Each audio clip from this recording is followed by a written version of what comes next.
বাবা, বাবা, এই ভিক্ষুকের বাচ্চা ভিক্ষুক, তোর এত বড় সাহস, তুই আমার হাত ধরলি? বাবা তুমি আমাকে চড় মারলে, 2 দিন ধরে কিছু খাইনি বাবা, একটি টাকাও পাইনি আমি। কাজকর্ম করে খেতে পারিস না, সারাদিন বসে ভিক্ষা করিস। একটা জায়গায় যাচ্ছিলাম, দিলে মুখটা নষ্ট করে। ভিক্ষুকের বাচ্চা।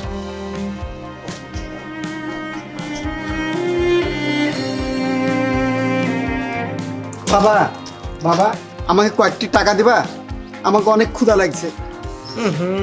এ চাচা, আপনার গায়ে তো গন্ধ কেন? গোসল করেন না নাকি? সরেন তো সামনে থেকে, সকাল সকাল মেজাজটা গরম করে দেন না তো। আমি অনেক ক্ষুধার্ত বাবা। তো আমি কি করব? যত সব।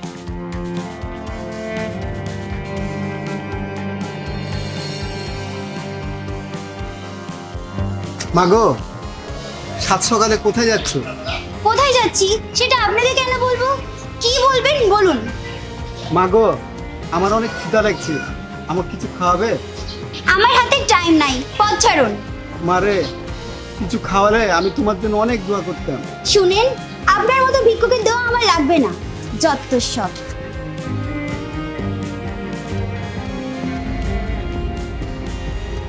মাগো, জি চাচা বলেন। এই সাত সকালে তুমি কোথায় যাচ্ছ? চাকরির ইন্টারভিউ দিতে যাচ্ছি চাচা। মাগো, আমি অনেক ক্ষুধার্ত, আমাকে কিছু খেতে দাও। আমি তো সাথে করে কোনো খাবার নিয়ে আসিনি চাচা, আর আশেপাশে তো কোনো দোকানও দেখতে পাচ্ছি না। চলেন একটু সামনের দিকে হেঁটে যাই, যদি কিছু পাই। আমার জন্য তো তোমার অনেক দেরি হয়ে যাবে মা, তুমি যদি চাকরি না পাও। না পেলে নাই, চাকরির থেকে আপনাকে খাওয়ানোটা অনেক জরুরি চাচা, চলেন। মাগো, তোমার ব্যবহারে আমি মুগ্ধ, তুমি আমার সঙ্গে ভিতরে চলো। মানে?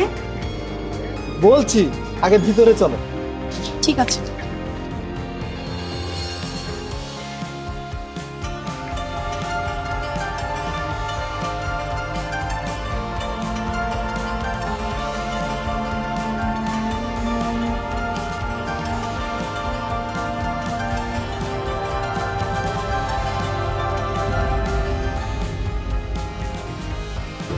আপনি আপনি স্যার?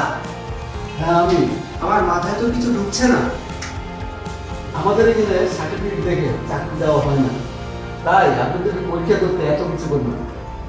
যার ভিতরে মানবতা নেই, রেসপেক্ট নেই, তাদের আমরা অমানুষ মনে করি। অভিনন্দন, আপনি নির্বাচিত হয়েছেন।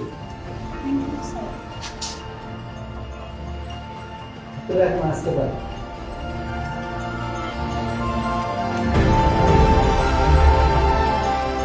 আপনি কাল থেকে জয়েন করবেন।